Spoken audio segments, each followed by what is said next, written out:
ओम नमो नारायणा।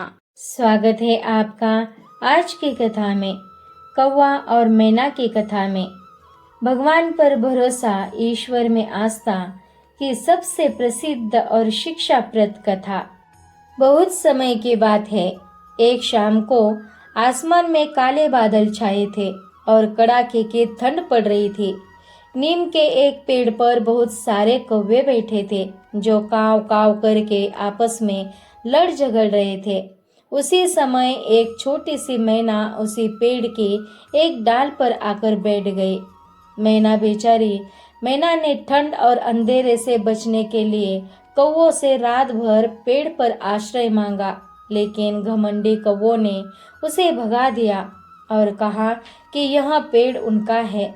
मैना ने दीन भाव से समझाया, पेड़ सभी ईश्वर के बनाए हैं।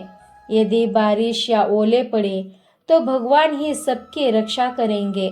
मुझ पर दया करो। यह सुनकर कौवे हंसे और मैना का मजाक उड़ाते हुए बोले, अगर तुम्हें भगवान पर इतना ही भरोसा है तो भगवान के सहारे यहाँ से चली क्यों नहीं जाती। थोड़ी देर में भयंकर तूफान आ गया और बड़े बड़े ओले गिरने लगे।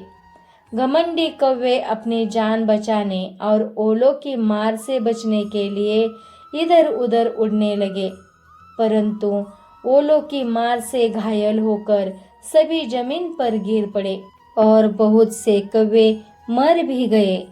वही जिस आम के पेड़ पर मैना बैठी थी, उसकी एक टहनी टूटकर जड़ के पास गिर गई।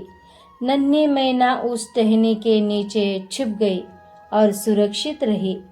पूरी रात मैना ने भगवान का नाम जपा और सुरक्षित रूप से रात बिता ली। जब सुबह हुई और धूप खिली तो मैना बाहर निकली और उड़ने लगी। घायल और जमीन पर पड़े कौवों ने जब मैना को सुरक्षित और खुश देखा तो उन्हें अपनी गलती का बहुत पछतावा हुआ। उन्होंने माना कि मैना का ईश्वर पर सच्चा विश्वास ही था, जिनके कारण उसे खरोच तक नहीं आई। यह कथा हमें सिखाती है कि मुसीबत में पड़े असहाय जीवों की रक्षा स्वयं ईश्वर ही करते हैं। जो लोग ईश्वर पर सच्चा भरोसा रखते हैं वे हर विपत्ति से निकल जाते हैं। कौवे और मैना की यह लोकप्रिय नैतिक कहानी अक्सर धार्मिक और प्रेरणादायक प्रसंगों में सुनाई जाती है। भगवान पर भरोसा वाली कौवे और मैना की कहानी हमें ये सिखाती है कि सच्ची शांति और सफलता अहंकार या झगड़े में नहीं, बल्कि धैर्य, संतोष और ईश्वर की कृपा में छुपी होती है। तो आज के लिए इतना ही। हरे शरणम। ओम नमो नारायणा।